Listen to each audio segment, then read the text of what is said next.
When we were 16 years old, we were in front of life. There's a sky in my eyes that we can't name. Believe that just enough passion.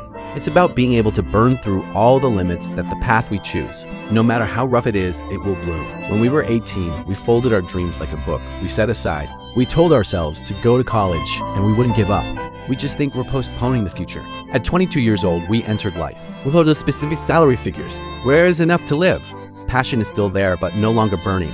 Just smoldering like a spot of charcoal, enough to warm, but not enough to illuminate the 24-year-old path. People look at life with more careful eyes. The market is too volatile. It has to be stable.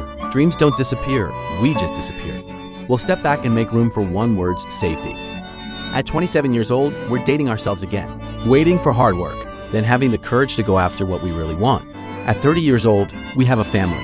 We understood for the first time that there were dreams, not because there's not enough courage. It's because you can't put yourself up before the people we love. At 40 years old, we said, wait for us to grow up. Time doesn't flow from here. That flows under responsibility. At 50 years old, we still haven't lived. The debt of life has not been paid. It's like a letter that hasn't been sent yet. There is no recipient and no one waiting. At 60 years old, we will retire and live for ourselves. After so many years, we've come back to the word passion. But it's no longer hot, just aftertaste. 70 years old, a very late afternoon. We realized that there are things that are not impossible to do. There was not enough time to start.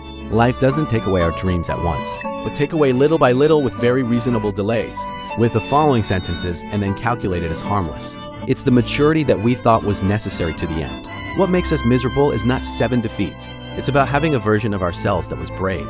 It feels good, but it's been left too long in the past. And if I could go back to a moment, maybe not to do it again, but just to tell our 16-year-old self not to wait, because there are dreams. Once we miss the time, there will never be a second time to start. All right, enjoy your life.